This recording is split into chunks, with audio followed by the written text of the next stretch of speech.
La plupart des gens ne vivent pas leur journée. Ils les subissent. Ils se réveillent en se jetant sur leur téléphone, ils laissent les notifications dicter leur humeur, et avant même que leur cerveau soit allumé, leur journée appartient déjà aux autres. Jack Ma a déjà dit, si tu ne changes pas ton attitude face au temps, le temps te changera. Et c'est exactement ce qui se passe, si tu ne contrôles pas ton agenda, c'est lui qui te contrôle. Aujourd'hui, je vais te montrer comment reprendre le commandement de ta journée en seulement 5 grands principes, inspirés des habitudes des leaders, entrepreneurs, et surtout de l'esprit de Jack Ma. Imagine que tu te réveilles dans une pièce plongée dans la pénombre. Devant toi, 3 portes seulement. Derrière chacune, une opportunité, une avancée, un pas vers la vie que tu veux vraiment. Et sur le mur, une phrase, comme un écho lointain de Jack Ma lui-même, si tout est important, alors rien ne l'est vraiment.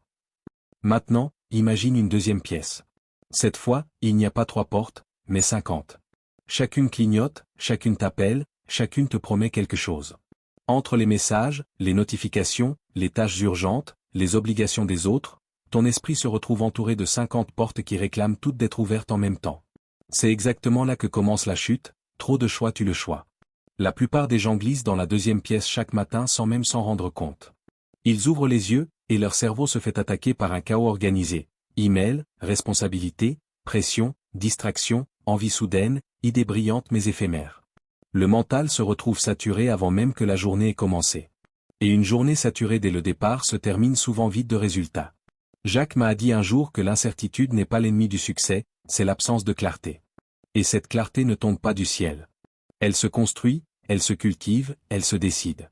Choisir 3 priorités, ce n'est pas seulement un conseil de productivité. C'est un acte de puissance personnelle. Parce que quand tu choisis 3 priorités, tu en supprimes 50 autres. Et ça, pour ton cerveau, c'est une libération immense. Le poids invisible disparaît.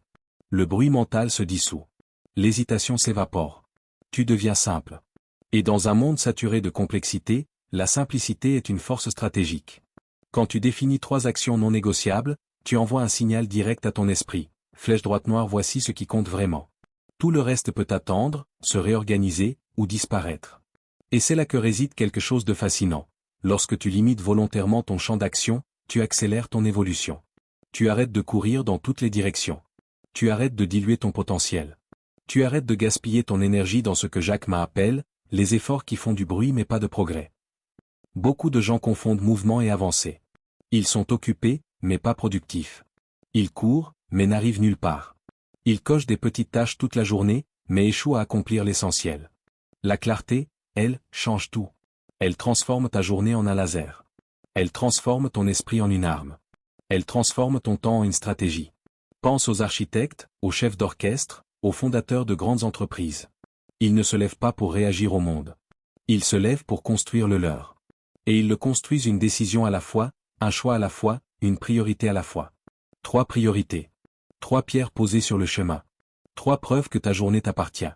Parce que lorsque tu choisis consciemment ce que tu vas faire, tu retires au monde le pouvoir de te disperser. Et chaque jour où tu ne te disperses pas, tu deviens dangereux. Dangereux pour tes excuses, dangereux pour tes anciennes limites, dangereux pour tout ce qui te retenait hier. Ouvre ton agenda mental une seconde. Imagine que tu n'es plus simplement toi. Imagine que tu es le dirigeant d'une entreprise qui porte ton nom. Pas une petite entreprise. Non. Une entreprise dont chaque décision influence ton avenir, ton énergie, ton équilibre, tes revenus, tes rêves. Et dans cette entreprise, le PDG, c'est toi.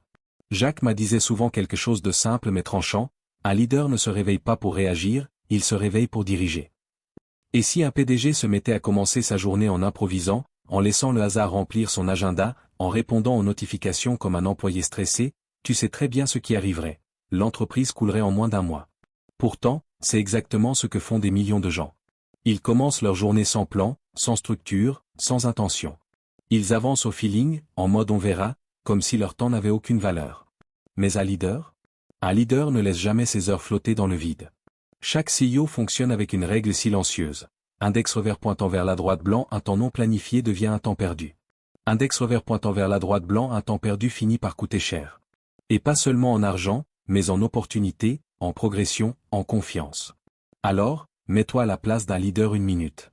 Ferme les yeux et imagine, tu arrives dans la salle de réunion de ta propre vie. Sur la table, ton planning. Pas un chaos de tâches désordonnées, mais un environnement propre, net, clair. De 9 heures à 10 heures, tâche principale. Là, c'est la mission stratégique. Celle qui déplace les montagnes. Celle que tu ne peux pas déléguer. C'est ton moment CEO mode, celui où tu prends des décisions qui pèsent réellement. De 10 heures à 10h30, appel important. Pas un peut-être. Pas un si j'ai le temps.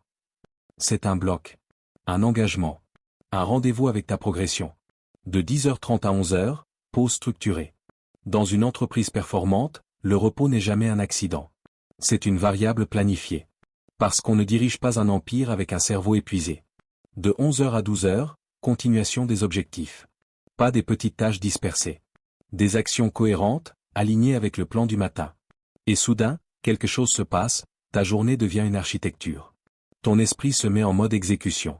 Chaque heure a un rôle. Chaque minute a une direction. C'est là que la magie pragmatique opère. Quand ton temps est structuré, ton esprit se calme. Tu n'es plus en train de courir derrière les urgences. Tu es en train d'avancer vers les résultats. Le cerveau humain n'est pas conçu pour improviser en continu. Il cherche des repères, des frontières, un cadre précis. Les CEOs l'ont compris. Les athlètes de haut niveau aussi. Les artistes productifs également.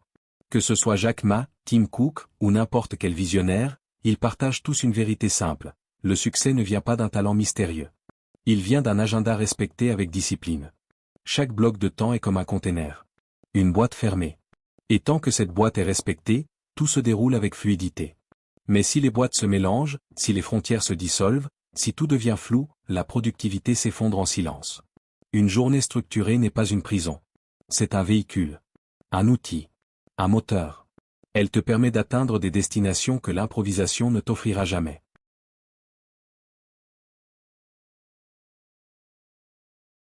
Chaque matin, il existe un moment invisible que très peu de gens remarquent. Un moment silencieux, presque fragile. Un moment où tu te retrouves seul face à une frontière que personne ne peut franchir à ta place. C'est le moment où ton esprit sait exactement ce que tu dois faire, et pourtant une partie de toi voudrait courir dans l'autre sens. Cette tâche. Cette fameuse tâche. Celle que tu repousses depuis hier, et avant-hier, et peut-être depuis des mois. Celle qui te fait hésiter rien qu'en y pensant. Celle qui te met une pression dans la poitrine, comme si ton cœur savait qu'elle allait te changer. Jack Ma disait, les choses difficiles sont celles que les autres évitent, c'est là que se cache l'opportunité. Et ce n'est pas une phrase inspirante sur un poster. C'est une réalité brutale, une loi psychologique, un test quotidien. Regarde n'importe quel parcours humain, les victoires sont toujours cachées derrière quelque chose d'inconfortable. Toujours. La vérité, c'est que ton cerveau connaît parfaitement la tâche la plus importante. Il la reconnaît instantanément. Il la pointe du doigt en une seconde, mais il te souffle, pas maintenant. Peut-être après un café. Peut-être après avoir répondu au message. Peut-être demain. Et c'est exactement là que la bataille commence. Une bataille silencieuse, mais décisive. Une bataille où se joue la trajectoire entière de ta journée. Quand tu décides d'attaquer la tâche la plus exigeante en premier, tu ne fais pas qu'être productif. Tu envoies un message. Un message à tes doutes, à tes peurs, à tes anciennes habitudes, aujourd'hui, je suis aux commandes. Pas vous. Imagine un guerrier qui entre sur le champ de bataille. Il n'attaque pas les adversaires les plus faibles en premier. Il va directement vers celui qui représente la vraie menace. Parce qu'il sait que si celui-là tombe, les autres perdront leur pouvoir. La tâche difficile, c'est ton adversaire principal. Le reste de ta journée? Ce sont des détails. Et il y a quelque chose d'incroyable qui se passe lorsque tu gagnes ce premier combat. Ton énergie change. Ton état d'esprit se transforme. Tu passes de « je dois faire » à « je peux faire », puis « je vais faire ». Le momentum se crée. La confiance monte. Le doute recule. Parce que tu le sens dans ton corps, dans tes gestes, dans ta respiration, tu viens de faire ce que 99% des gens n'ont pas le courage de faire. Tu viens de commencer ta journée avec une victoire. Quand tu gagnes tes premières heures, tu n'avances plus. Tu charges. Tu deviens dangereux. Dangereux pour les excuses, pour les distractions, pour la procrastination. La tâche difficile est un portail. Un passage. Une initiation. Chaque fois que tu la franchis, tu deviens un peu plus fort, un peu plus libre, un peu plus toi-même. C'est pour cela que tu dois toujours commencer par elle.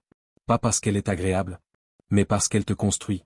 Il existe dans ton cerveau une ressource plus précieuse que le temps, plus rare que la motivation, et plus fragile que la volonté, l'attention. Contrairement à ce que beaucoup croient, ton attention n'est pas un puits profond dans lequel tu peux puiser à l'infini. Elle ressemble plutôt à un faisceau de lumière, intense, puissant, mais facilement détourné.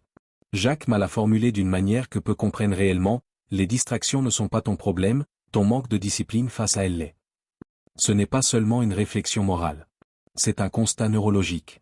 Le cerveau humain n'a jamais été conçu pour traiter des notifications constantes, des interruptions soudaines, des vagues d'informations dispersées. À chaque fois que tu détournes ton regard, même une seconde, ton cerveau paie un prix cognitif. On appelle cela le coût de transition attentionnelle. Un simple bip, une vibration, une bannière à l'écran, et tu perds en moyenne 23 minutes pour retrouver ton niveau de concentration initial. Ce n'est pas ton téléphone qui ruine ta journée. C'est ta réactivité face à lui. C'est pour cela que tu dois protéger ton attention comme un trésor. L'attention est ce qui fait la différence entre une journée productive et une journée qui s'évapore comme de la fumée. Une des méthodes les plus efficaces est simple, presque trop simple, regrouper les petites tâches. Plutôt que de répondre à chaque email au moment où il arrive, tu crées un bloc. Un espace dédié. Ton cerveau comprend alors qu'il s'agit d'une séquence homogène. Il n'a pas besoin de se réadapter en permanence. Il entre dans un mode d'exécution linéaire, fluide. La règle des 2 minutes, elle aussi, joue sur la mécanique cognitive. Une tâche courte laissée en suspens n'est pas anodine, elle occupe de l'espace mental. Le cerveau la conserve dans un coin, comme un rappel silencieux. Ces petites charges mentales s'accumulent et consomment de l'énergie sans que tu t'en rendes compte. Mais si tu la fais immédiatement, tu libères instantanément ton système de ce poids invisible. Et puis, il y a l'énergie physique et émotionnelle. Les pauses intelligentes, hydratation, respiration, 3 minutes de marche, ne sont pas des luxes. Elles sont des mécanismes de réinitialisation. Chaque pause recalibre ton système nerveux. Elle diminue le stress accumulé, réactive la circulation sanguine, et permet au cortex préfrontal, la zone responsable de la concentration, de reprendre de la puissance. À l'inverse, ignorer ces pauses revient à forcer un moteur à tourner sans jamais l'arrêter. Il chauffe, il ralentit, et finit par perdre de la performance. Ton énergie est un carburant avec une logique propre. Elle se dépense, se régénère, fluctue selon les moments de la journée. Mais comme le disait Jack Ma à ses équipes, les gens fatigués prennent toujours de mauvaises décisions. Lorsque ton énergie baisse, ta discipline baisse. Lorsque ta discipline baisse, tes distractions gagnent. Lorsque les distractions gagnent, ta journée se dérègle. Maîtriser ton attention, c'est comprendre ton système interne, le respecter, et l'orienter. C'est traiter ton cerveau comme un athlète traite son corps, avec stratégie, avec précision, avec respect. Quand la journée s'éteint, il existe un moment que beaucoup ignorent. Un moment discret, presque invisible, qui se glisse entre la dernière tâche accomplie et le moment où les lumières s'éteignent. Ce moment, c'est l'espace sacré de l'amélioration. Un espace que Jacques m'a résumé avec une simplicité désarmante, le succès vient de l'amélioration quotidienne, pas de la perfection instantanée. Mais que signifie réellement s'améliorer chaque jour? Ce n'est pas explosif, ce n'est pas spectaculaire, ce n'est pas héroïque. C'est un acte silencieux. Un acte d'humilité. Un acte de curiosité. Tu ne termines pas ta journée comme un exécutant qui a simplement fait des choses. Tu la termines comme un élève qui cherche à comprendre. Qui veut grandir. Qui veut devenir un peu plus lucide qu'il ne l'était ce matin. Ferme les yeux un instant et imagine-toi en train d'ouvrir un carnet. Les pages sont blanches, calmes, accueillantes. Tu écris 3 questions simples. Qu'est-ce qui a fonctionné aujourd'hui? Qu'est-ce qui n'a pas fonctionné? Qu'est-ce que je choisis d'ajuster demain? Pas de jugement. Pas de dureté. Pas de pression. Juste de l'observation, comme un scientifique qui regarde son expérience du jour.